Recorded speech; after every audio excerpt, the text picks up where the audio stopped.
Hello friends, welcome back to my channel. আজকে আমি খুব সুন্দর একটি প্লাস্টিক বস্তার আসনের ডিজাইন আপনাদেরকে তৈরি করে দেখাচ্ছি। সেই জন্য একটি ঘরের পাশে ছুঁচ তুলে মিডিলে 5 ঘর ছেড়ে 6 নাম্বার ঘরে 3টি ঘর নিয়ে একটি লাইন তৈরি করে নেবার পর প্রথমের ঘরটিতে ঘুরিয়ে তুলে নিয়েছি। এর পরের লাইনটির ক্ষেত্রে 4টি ঘর নিয়ে লাইন, 3 নাম্বার লাইনের ক্ষেত্রে 5টি ঘর নিয়ে লাইন আবার এখানে ঘুরিয়ে তুললাম। তারপর 4 নাম্বার লাইনের ক্ষেত্রে 6টি ঘর নিয়ে লাইন তৈরি করে নিচ্ছি। তারপর আবার এখানে ঘুরিয়ে তুলে নিচ্ছি। 5 নাম্বার লাইনের ক্ষেত্রে 7টি ঘর নিয়ে এইভাবে লাইন তৈরি করে এখানে এইভাবে ঘুরিয়ে তুলে নিচ্ছি। মিডিলে 3 ঘর ছেড়ে 4 নাম্বার ঘরে এইভাবে ঘুরিয়ে তুলে নিচ্ছি। তারপর আবার যথাক্রমে মিডিলে 5 ঘর ছেড়ে দিয়ে 6 নাম্বার ঘরে 3 ঘর নিয়ে এইভাবে লাইন তৈরি করে নিয়ে আবার এখানে ঘুরিয়ে তুলে নিচ্ছি।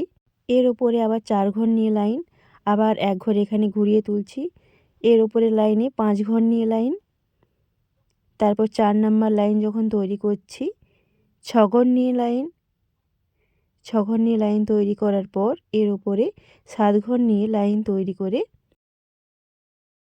এখানটাতে শেষ করে দিচ্ছি।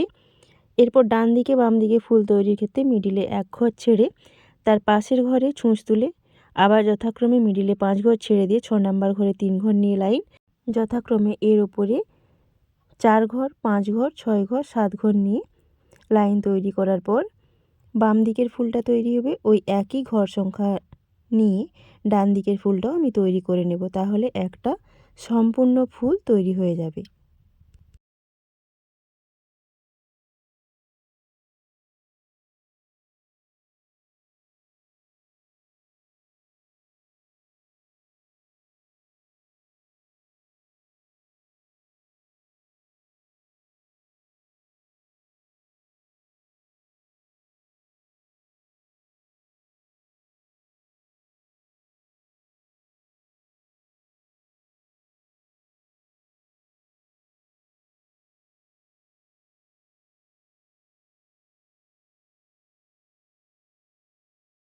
এইভাবে ফুল তৈরি করার পর আমি কালো রঙের উল নিয়েছি, দিয়ে এই কোণটাতে ছুঁচটা তুলে নিয়ে আমি কোণাকোণি এখানটাতে তুলে নিয়ে আবার এখানে ডুবিয়ে দিচ্ছি। তারপর আবার এখানে তুলে আবার কোণের ঘরটাতে এইভাবে তুলে নিচ্ছি।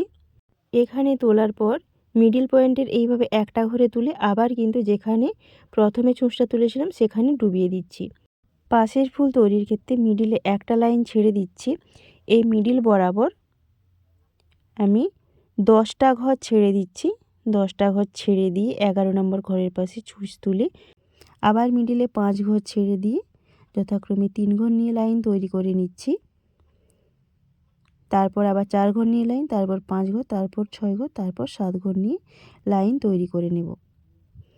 এইভাবে চারপাশে 4টা পাপড়ি তৈরি করার পর প্রথমের মতো আরেকটা ফুল তৈরি হয়ে যাবে। এখানে আমি গোলাপি রঙের উল দিয়ে যেইভাবে পাপড়ি তৈরি করেছি মিডিলে 1 ঘর ফাঁকা রেখে, সেইভাবে কিন্তু নীল রঙের পাপড়িটা তৈরি করছি। তো একটা পাপড়ি তৈরির পর মিডিলে 1 ঘর ছাড়া রেখে দ্বিতীয় ঘরে ছুঁচ তুলে ওই একই পদ্ধতিতে তৈরি করে নিচ্ছি।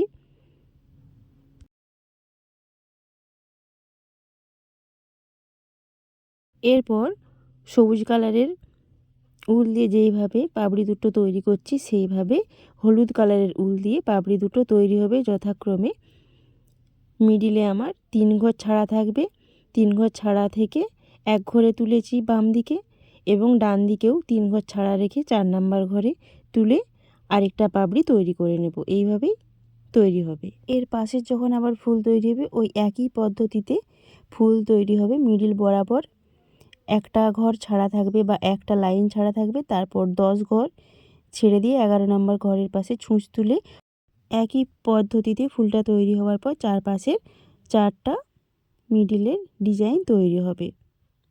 তো অবশ্যই আপনারা আপনাদের পছন্দ মতো উল দিয়ে পুরো আসনটি তৈরি করবেন, দেখতে খুব সুন্দর দেখাবে। আপনারা এই আসনের ডিজাইন প্লাস্টিক বস্তা যেমন চালের বস্তা বা রাসায়নিক বস্তা, সিমেন্টের বস্তা এর উপরেও তৈরি করতে পারেন। তো এটি আপনারা বসার আসন, পাপোশ, ঠাকুরের আসন, হাতে তৈরি ব্যাগ তৈরি করতে পারেন। অবশ্যই যে প্লাস্টিক বস্তার ওপর সেলাই করবেন তাতে ঘরগুলো যাতে ছিঁড়ে না যায় সেই দিকে অবশ্যই খেয়াল রাখবেন। তো এই ছিল আজকের ভিডিও। ভালো লাগলে অবশ্যই চ্যানেলটিকে সাবস্ক্রাইব করে পাশে থাকবেন।